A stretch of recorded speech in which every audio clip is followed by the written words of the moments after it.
Afternoon guys, mga ka-soldering, i-walkthrough video lang po natin yung itong stereo, trinocular head stereo microscope, CM2 TD1 Zoom 7045. Bali, ito po yung pinaka bestseller ngayon sa microscope na pang inspection.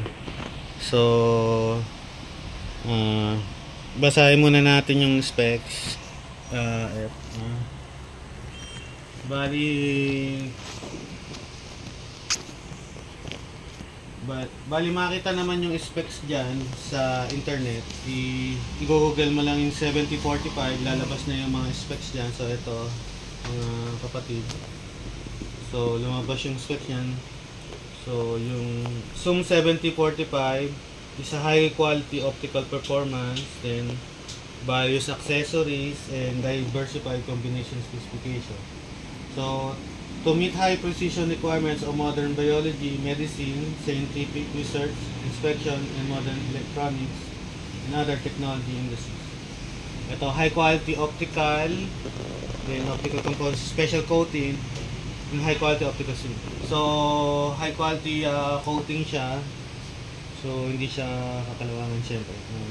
Then yung mga technical specification niya ay nasa internet naman. Basta i-google nyo lang CM70 CM2TD1 Zoom 7045. So yung T dyan, ibig sabihin niya ay trinocular. Hindi tayo expert sa mga microscope, pero ano ba ibig sabihin ng trinocular? Binocular, trinocular. Kasi itong isa, trinocular siya. Ito, binocular, then itong Zoom 7045 is trinocular. So trinocular, trinocular kasi meron siyang lagay ng camera. Yon. Or iba explanation niya, hindi ko rin i-google natin, no. Pero tong Zoom 7045, pwede siya lagyan ng camera. Saan nilalagay yung camera nito? Dito lang sa ibabaw. Dito sa ibabaw. Ayan. I-attach lang dito.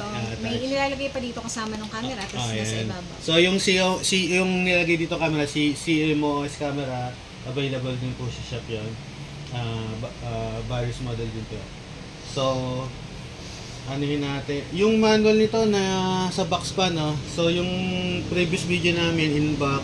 So, hindi na ilagay ng mga kasama ko. Anyway, ang video natin is walkthrough lang. I-walkthrough lang natin yung video. So, ito yung eyepiece, no? Ito eyepiece. So, observation head. Then, ayan. So, ang external source niya, ang illumination niya, meron siyang ring light. Ayan. So, usual na ring light niya, ito pong LED 60T. Pril, pakabit mo nga dito. Ay, ganyan. Okay. Ayan. So, iyan siya rito. Ikakapit lang. Screw yan. Ayan. So, dapat nakaano talaga siya. Hindi naman kailangan mahigpit ng wala siyang talagang guide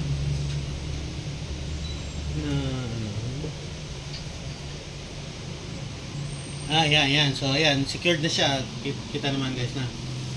So, secured siya. So, yung sa brick niya dito, may separate plug tayo dun sa pag-illuminate ng, ito yung LED ring light. So, marami rin po siyang klase model, pero usually LED 62 yung ginagamit. So, ito yung mga eyepiece niya. So, as usual, adjustable siya rito na. Ayan. Ayan. Ito yung mga note niya. So, ito yung eyepiece. I-walkthrough natin. So, ayan. I-walkthrough natin para sa mga professional na gagamit. Then ito. Then meron siya dito. So walkthrough video lang tayo. Excuse me, ano. Yan. Ano yung sa likod. Yan.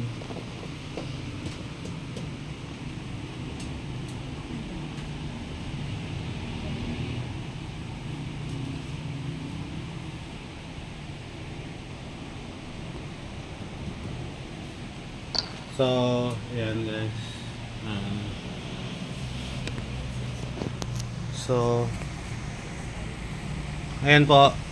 Then, ito yung mga eyepiece. Dito ilalagay yung press uli nilalagay yung ano, CMOS camera. Dito lang sa ibabaw. Dito na. O, then. Kasi ito, detachable kasi yung ano, nasa ibabaw. Ayan. Kaya trinacular siya, meron yung eyepiece din, no? O wala? Ito. Wala rin yata siya eyepiece. So, pwede siyang tanggalin. Ayan. Pwede siyang tanggalin. Then, dyan mo ilalagay yung CMOS camera. Then, okay siya. High quality siya. So, steady siya. So, yun. Ibaba. Ano yan? Kasama siya ng microphone. Anong item yan? Parang accessory lang din siya. Sana. So, ma-check naman sa manual kung ano yan. Then, ibabalik siya. Okay. Si April, si Rhea, nagme-merienda. Rhea, shoutout na lang dyan. Ayan po. Ayan. Yun lang po, mga kasoldering. Walkthrough video lang po. Congrats ulit kay paring Carlos Yulo sa pagkuha ng gold medal. Mabuhay ka, pare.